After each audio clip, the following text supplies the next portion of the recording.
Squalus ran on 4 V16 diesel engines, able to generate 5,500 horsepower and push the boat to a top speed of 21 knots, 24 miles per hour.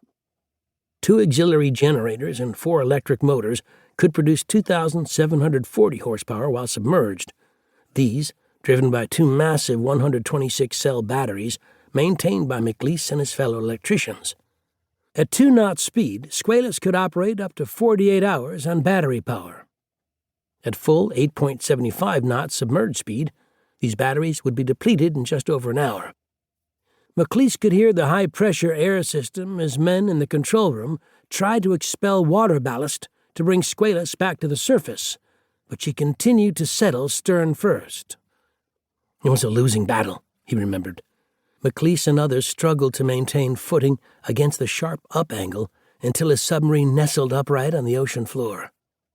By the time Squalus settled 240 feet below the surface, Skipper Naquin knew the dreadful truth.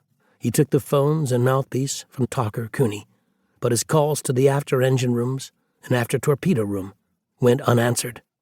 26 of his officers and men in the after half of his submarine had drowned. 32 officers and men, plus 1 civilian observer, remained alive from the control room up to the forward torpedo room. As commander of the vessel, Naquin decided it was paramount to work on saving the other half of his men. Only 1 man mentioned the people aft, and I shut that off real fast, Naquin later related. If 1 or 2 men had panicked, the whole thing might have gone up in smoke. The fight to survive and return to the surface was just beginning. Naquin ordered gunner's mate, Gene Cravens, to fire one of the ship's 40 distress rockets from the control room overhead. One of his officers released a bright yellow marker buoy that floated to the surface, trailing a long telephone line between the buoy and the sunken submarine. "Submarine sunk here. Telephone inside," was stenciled in black letters on the bright buoy. Naquin could only hope that they would soon be found if someone spotted the exploding rocket and its cloud of red smoke. As fate would have it, good fortune would shortly arrive in the form of the sister submarine of Squalus, USS Sculpin, SS-191. Built at the Portsmouth Naval Shipyard in Kittery, Maine, the twin 310-foot submarines had been launched within 7 weeks of each other in the summer of 1938. Both were Sargo-class boats, built with 7 watertight compartments in addition to their conning towers. Their 11/16-inch steel pressure hulls made them capable of a test depth of 250 feet, considered to be the edge of a Sargo-class submarine's safe limits. This test depth was 50 feet deeper than the rating of the older S-class U.S. submarines, but 250 feet was a depth that many Sargo-class boats would greatly exceed in times of duress, such as during enemy depth charge counterattacks. In the months following their launching, the new crews of Sculpin and Squalus had lived together on base and had trained together. While off-duty, the 2 crews played one another in softball games, and their 2 skippers had become close friends. Within 2 hours of Squalus failing to return to the surface from her dive, Sculpin skipper, Lieutenant Warren Wilkin, was directed to proceed to the location and conduct a search.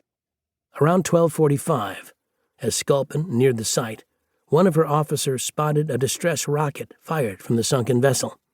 Wilkin conned his boat toward the emergency telephone buoy and dropped anchor as his sailors pulled it on board.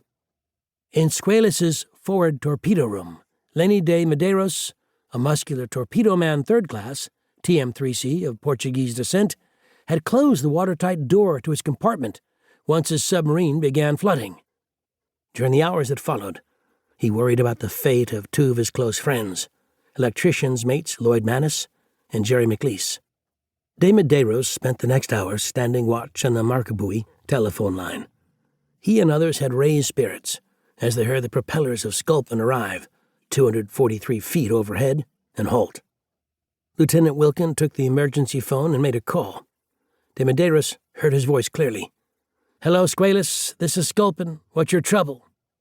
De Medeiros handed the headset to Lieutenant John Nichols, who quickly relayed the disaster and the flooding on his submarine.